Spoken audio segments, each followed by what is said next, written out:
మీ అందరికీ తెలుసు, మొన్న మన ఆదిలాబాద్ జిల్లాలో అన్ని ప్రైవేట్ హాస్పిటల్స్కి ముఖ్యంగా ఈ ఇప్పుడు సీజనల్ డిజీజెస్ సంబంధించిన కానీ ఫీవర్ కేసెస్ కానీ డెంగ్యూ కేసెస్ కానీ మలేరియా కేసెస్ కానీ వాటి సంబంధించిన ఏ విధంగా ట్రీట్మెంట్ ఇవ్వాలి, ఏమేమి రేట్స్ డిస్ప్లే చేయాలి, ఎప్పుడు అవసరమైతే అప్పుడే మాత్రమే వాళ్ళకి ఇన్వెస్టిగేషన్స్ చేయాలి, అవసరమైన వరకే అవసరమైతే మళ్ళీ బ్లడ్ ట్రాన్స్ఫ్యూజన్ చేయాలి, లేదు చేయకూడదు.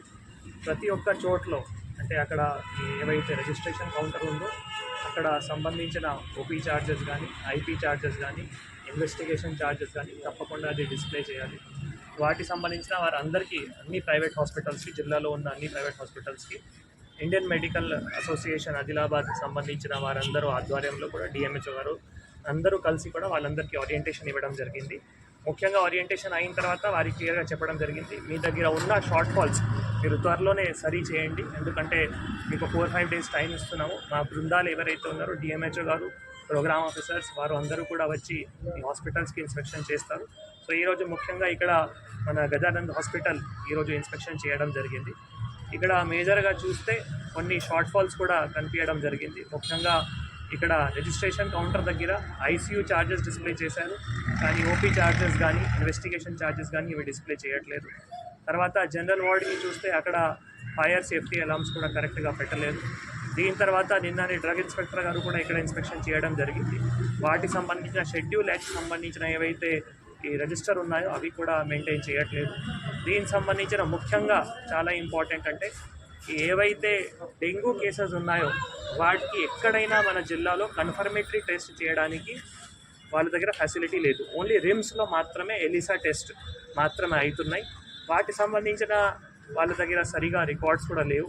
అంటే ఇప్పటివరకు ఆగస్ట్ మంత్ మనం పక్కన పెట్టిన తర్వాత కూడా ఈ 5 రోజులు వాళ్ళ దగ్గర ఏవైతే కేసెస్ వచ్చినాయో వాటికి సంబంధించిన ఏమైనా రిఫర్ చేశారా, లేదు ఏమైనా బ్లడ్ శాంపిల్స్ తీసుకొని రిమ్ హాస్పిటల్కి పంపినారా, వాటికి సంబంధించిన కూడా మాత్రమే ఒక 2 ఏవైతే కేస్ షీట్స్లో ఉన్నాయో అవి మాత్రమే చూపించడం జరిగింది. సో ఇవన్నిటికీ కూడా మనం నోట్ చేసి వాళ్ళకి మళ్ళీ ఒక్కసారి నోటీస్ ఈరోజు ఇవ్వడం జరుగుతుంది. వాళ్ళకి సరి చేయడానికి అవకాశం కూడా ఇస్తాము, ఎందుకంటే ఫస్ట్ టైం ఇన్స్పెక్షన్ ఉంది. గవర్నమెంట్ ఇన్స్ట్రక్షన్స్ ప్రకారం కూడా ప్రైవేట్ హాస్పిటల్ సర్వీసెస్ ఇస్తున్నారు కాబట్టి వాళ్ళపైన ఫస్ట్ స్టెప్ అంటే నోటీస్ ఇచ్చి మళ్ళీ 7 డేస్ తర్వాత వాళ్ళు అన్నీ సరి చేయాల్సిన వారికి క్లియర్గా ఇన్స్ట్రక్షన్స్ కూడా ఇస్తున్నాము. ఇట్లానే మనం రేపటి నుంచి కూడా మా డిఎంహెచ్ఓ గారు, ప్రోగ్రామ్ ఆఫీసర్స్ కూడా వారు కూడా ప్రతి ఒక్క హాస్పిటల్స్కి ఇట్లా డైలీ ఒక 2-3 హాస్పిటల్స్గా సర్ప్రైజ్ ఇన్స్పెక్షన్ చేయాలి, వారందరికీ కూడా ఇన్స్ట్రక్షన్స్ ఇస్తున్నాము. ఎందుకంటే చాలామంది ఇప్పుడు మహారాష్ట్ర నుంచి కూడా చాలామంది ఇక్కడ ప్రైవేట్ హాస్పిటల్స్కి వస్తున్నారు, రిమ్స్లో వస్తున్నారు, కానీ ఇక్కడ ప్రైవేట్ హాస్పిటల్స్ కూడా మహారాష్ట్ర నుంచి కానీ చుట్టుపక్కల నుంచి కూడా వస్తున్నారు. ఎందుకంటే కొందరికి వాళ్ళ దగ్గర సామర్థ్యం ఉంది, ఇక్కడ వస్తారు, కానీ వాళ్ళకి కావాల్సిన అంటే ఏవైతే డయాగ్నోస్టిక్ ఉన్నాయో, కావాల్సిన ఏవైతే ట్రీట్మెంట్ ఉన్నాయో సరిగా ఇవ్వాలి. పేషెంట్కి ఎక్కడైనా బర్డెన్ పెట్టకూడదు. వాటికి సంబంధించిన ప్రభుత్వం నుంచి ఆదేశాలు ఉన్నాయి కాబట్టి ఒకవైపు గవర్నమెంట్ హాస్పిటల్ కానీ ఇంకొక వైపు ప్రైవేట్ హాస్పిటల్ కానీ కూడా కలిసిగా పని చేస్తే మనం ప్రజలకి మంచి సర్వీసెస్ ఇవ్వగలుగుతాము.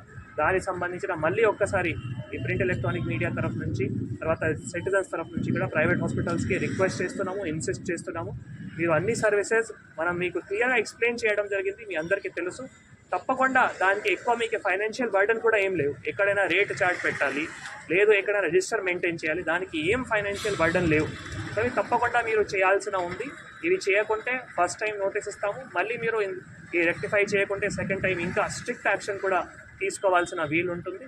అండ్ తప్పకుండా మీరు అన్ని స్టాట్యూటరీ సర్టిఫికేట్స్, రిజిస్ట్రేషన్ సర్టిఫికేట్స్ కానీ, ఫైర్ సర్టిఫికేట్స్ కానీ, డ్రగ్ లైసెన్స్ సర్టిఫికేట్ కానీ కూడా తప్పకుండా కాన్స్పిక్యూస్ ప్లేస్లో మీరు డిస్ప్లే చేయాలి, అందరికీ కూడా కోరుతున్నాం.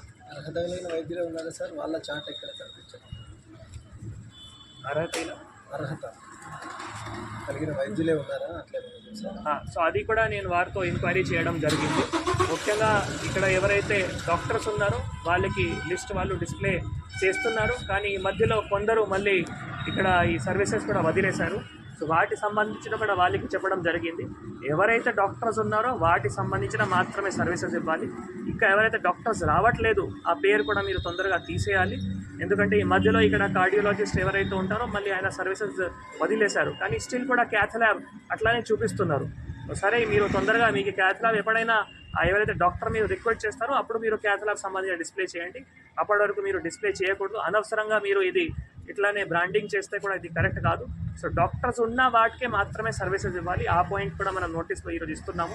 సో ఇది అన్ని ప్రైవేట్ హాస్పిటల్స్కి ఇది కరెక్ట్గా వాళ్ళు ఇచ్చిన సర్వీసెస్ మీరు ఏవైతే ఉన్నాయో మీరు రేట్స్ కూడా మీ కమిటీ డిసైడ్ చేస్తారు. గవర్నమెంట్ నుంచి ఎట్లా మీ యొక్క రేట్ ఉండాలి, లేదు అట్లా మెడిసిన్స్ రేట్ ఉండాలి, అట్లా లేదు. మీ రేట్సే ఉంటాయి. కానీ మీరు ఏవైతే ఇస్తున్నారో దయచేసి ట్రాన్స్పరెంట్ మేనర్లో సిటిజన్స్కి మీరు తెలియచేయాలి నేను కోరుతున్నాను. Thank you.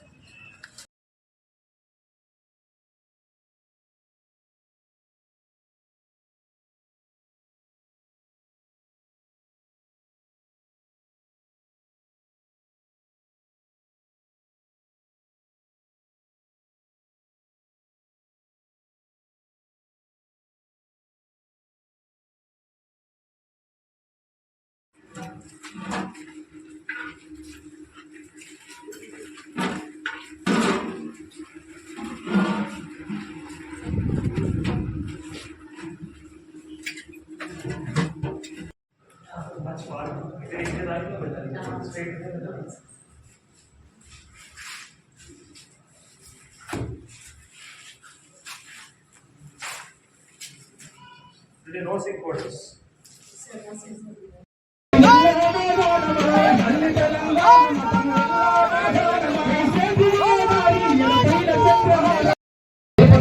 కూడా చెప్పేసి చెప్తా ఉంది, బాధపడతా ఉంది.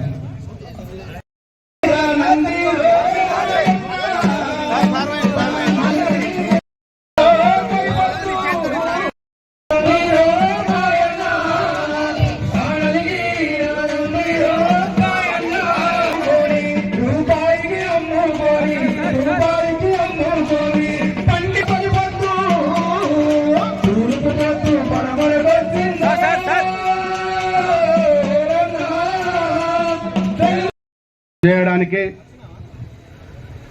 రైతు రుణమాఫీ పూర్తిగా అయ్యే వరకు రైతుల పక్షాన నిలబడడానికి మరి కార్యక్రమాన్ని విజయవంతం చేసి రైతుల పక్షాన నిలబడాలని చెప్పి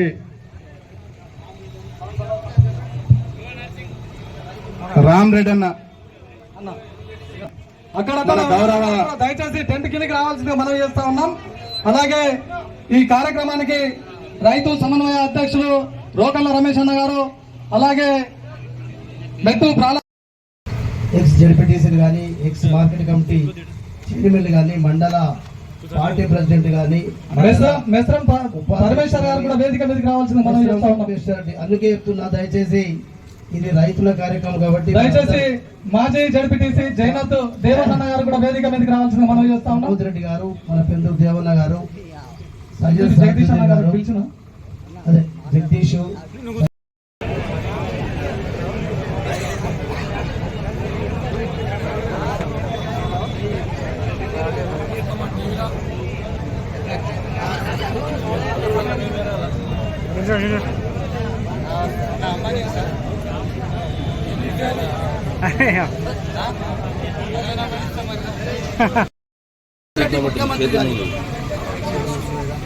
రేవంత్ రెడ్డి గారు చెప్తాడు. మొన్నటి పేపర్లో మేము ఇయ్యాల 18,000 కోట్లు మాఫీ చేస్తే ఇప్పటికి 7,500 కోట్లు మాత్రమే బ్యాంకులో జమ అయ్యని చెప్పి స్వయంగా ఉప ముఖ్యమంత్రి బట్టి విక్రమార్క గారు చెప్తారు. ఇయ్యాల మర్రా బట్టి విక్రమార్క గారు 2 లక్షల పైన ఉంటే మీరు జమ చేయండి, పైన ఉన్న అమౌంట్ మేము ప్రభుత్వం 2 లక్షల వరకు బ్యాంకులో జమ చేస్తామంటారు.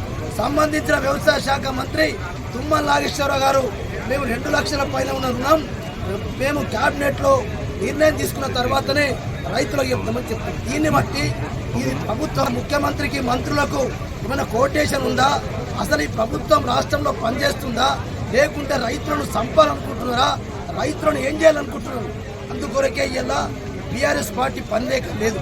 అందుకొరకే రైతాంగం అంతా ఆందోళన ఉంటే ఇలా మేము ఏం చేయాలా, మేము ప్రతిపక్ష పార్టీగా రైతులకు వాస్తవమైనటువంటి డిమాండ్లు ఏవైతున్నాయో అవి అన్నింటినీ కూడా పూర్తి చేసేవారు.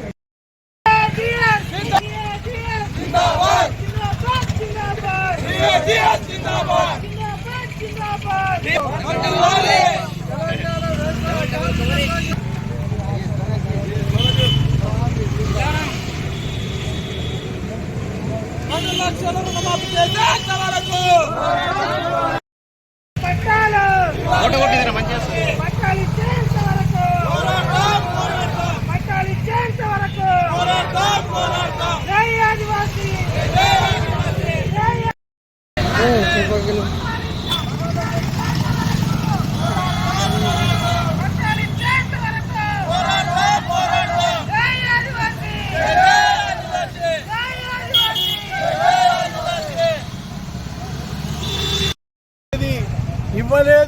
అది పోడు భూములకు పట్టాలు ఇవ్వలేదు. పట్టాలు ఇచ్చిన భూమి ఎక్కుంటే గుంటలలో తక్కువ భూమికి పట్టాలు ఇచ్చిండ్రు. వాళ్ళు ఇప్పుడు ఎడగాకుంటున్నటువంటి పరిస్థితి ఉన్నది.